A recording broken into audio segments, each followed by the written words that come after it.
নমস্কার বন্ধুরা, সুপ্রভাত। তোমরা কেমন আছো? আশা করছি ভালো আছো, আর আমিও ভালো আছি। তোমাদের আশীর্বাদে চলে যাচ্ছে দিনগুলো। তো সকালবেলা পুজো সেরে, স্নান করে পুজো সেরে রান্নাঘরে চলে আসছি, রান্না করব। আজকে বাজার থেকে নিয়ে এসছে পাবদা মাছ, ধুয়ে নিয়েছি। এখন আলু দিয়ে রান্না হবে, আর পোস্ত দিয়ে করব না আজকে। তো সবাই জানো তোমরা রান্নাটা, তবু আর একবার তোমাদের সঙ্গে শেয়ার করব। চলো আমার ভিডিওটা দেখতে থাকো। তো আমি মাছ রান্নাটা তোমাদের সঙ্গে শেয়ার করব। পাবদা মাছ রান্না করতে গেলে দারুণ ফোটে কিন্তু, তো সাবধানে রান্না করতে হবে। চলো। তো বন্ধুরা, এই দেখো আমি এখন তেলে লবণ দিয়ে দিলাম, আর পাবদা মাছ ভাজবো। মাছটা তো ফুটবে, সেই জন্য তেলের মধ্যে লবণ আর হলুদ দিয়ে দিলাম, তাহলে মাছটা কম ফুটবে। হলুদ লবণ দিয়ে মাছটা মাখাই নেই, এটা এমনি দিয়ে দিলাম, তাহলে পাবদা মাছ তো একটু ফোটে ভাজতে গেলে, আর তেলে হলুদ দিলে মাছটা ফোটে না। এইটা হচ্ছে আমি এইভাবেই পাবদা মাছ ভাজি। তো বন্ধুরা, তোমরা তেল গরম হয়ে গেলে হলুদ আর লবণ দিয়ে পাবদা মাছ ভাজবে। যে কোনো আঁশ ছাড়া মাছ ভাজতে গেলে ফোটে, তাই আমি এইভাবে হলুদ তেলে দিয়ে মাছ ভাজি, একটুকু মাছ ফোটে না। তো এইভাবে তোমরা ভেজে দেখো, তাহলে আর মাছ ভাজতে অসুবিধা হয় না। তো আমার একবারে মাছ ভাজা হয়ে গেল। অনেকগুলোই তো মাছ নিয়ে আসছে, মাছ মনে হচ্ছে 2বার ভাজতে হবে। তো ছেলে আবার মাছের ঝোল খাবে না, ওর জন্য আবার ডালের বড়ি রান্না করব আলু বেগুন ঝিঙে দিয়ে। তো সেই সব সবজি কেটে নিয়েছি, তোমাদের সঙ্গে একটু পরে দেখাচ্ছি। তো মাছটা এখন তুলে নেব, হয়ে গেছে। দেখো আমি বসে বসে মাছ ভাজছি, মাছ কিন্তু একদম ফোটেনি। তোমরা এইটা এইভাবে রান্না করে দেখো। তেলের মধ্যে যদি হলুদ দিয়ে নাও, তাহলে মাছটা ফুটবে না। চলো আমি এই মাছটা উঠিয়ে নিই। দেখো এই যে নতুন সবজি, ঢেঁড়স আছে, আমরা ঢেঁড়স বলি, ভেন্ডি বলি, দুটোই বলা যায়। তো এটা চচ্চড়ি করবো ছেলের জন্য, যে আলু বেগুন ঝিঙে দিয়ে বড়ির ঝোল করবো, আর এই যে এটা এই মাছ দিয়ে এই আলু দিয়ে তরকারি করবো। বাড়িতে সবাই একরকম যদি খাবার খায়, তাহলে ঝামেলা অনেক কম হয়, আর এক একজন এক একটা খেলে না ঝামেলাটা একটু বেশি হয়ে যায়। তো দেখো আমার মাছের ঝোল রান্না করছি, তাতেই হয়ে যেত। এই দেখো আবার ছেলের জন্য তরকারি রান্না করতে হচ্ছে। এক সময় না বিরক্তি চলে আসে, ভালো লাগে না। আমরা যা খাবো ছেলেও তাই যদি খেত, তাহলে আমার অনেক কাজ কমে যেত। বন্ধুরা, আমার মাছ ভাজা হয়ে গেছে। ওই তেলেই আমি গোটা জিরে আর তেজপাতা ফোড়ন দিয়ে দিলাম, আর এখন আমি আলুগুলো দিয়ে দেবো। আলু দিয়ে নুন হলুদ দিয়ে একটু ভেজে নেব।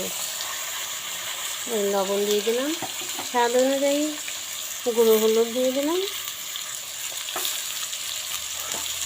এখন এটা আলুটা আমি একটু ভেজে নেব।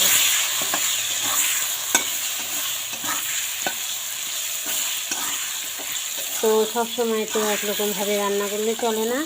আজকে আলু দিয়ে পাবদা মাছের রসা করব। তো সবসময় যে আমরা খেয়ে থাকি পাবদা পোস্ত সর্ষে বাটা দিয়েও কখনো করে থাকি, তো আজকে এই আলু দিয়ে রসা করব একটু। তো আজকে অন্যরকমভাবে একটু আলুর সঙ্গে রান্না করে খেয়ে দেখি। আলু ভাজা হয়ে আসছে, এই যে আস্তে করে দিয়ে ভেজে নিলাম।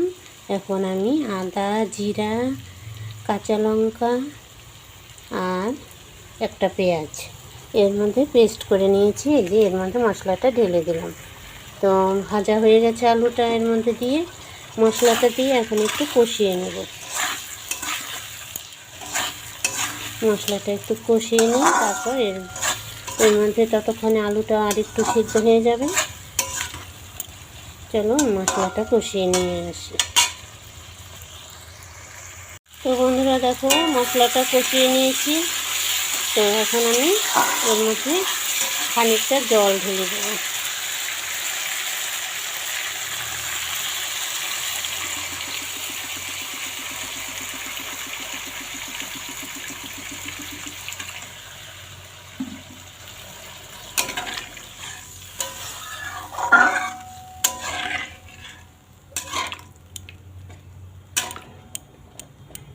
তরকারিটা ফুটে আসলে তারপর মাছ দেব, গরম মশলা দিয়ে নামাবো। তো চলো, ততক্ষণে তরকারিটা ফুটতে শুরু করে দিয়েছে, এই দেখো।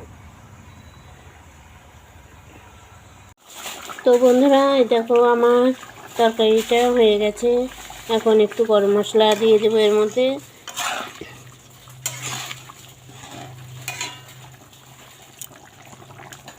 আর এর মধ্যে আমি মাছগুলো দিয়ে দেব। মাছগুলো বেশ অনেকটা বড় বড়।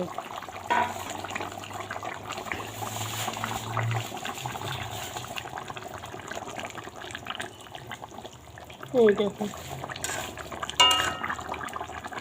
আজকে মাছগুলো বড়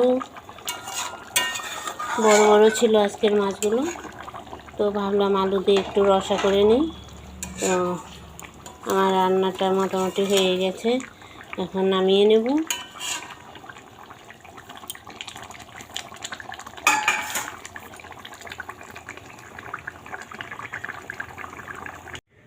কেমন হলো আমার রান্নাটা তোমরা কমেন্টে জানাবে। আর তোমরা এইভাবে রান্না করে খেয়ে দেখো, আলু দিয়ে পাবদা মাছ দিয়ে রসা বেশ লাগে খেতে। আমি এর আগেও একদিন রান্না করেছিলাম, আজকে তোমাদের সঙ্গে শেয়ার করলাম। তো আমার রান্নাটা তোমাদের কাছে কেমন লাগলো? এখনও রান্না বাকি রয়েছে। ভেন্ডি চচ্চড়ি করব, ছেলের বড়ির ঝোল করব, ভাত বসিয়েছি একপাশে।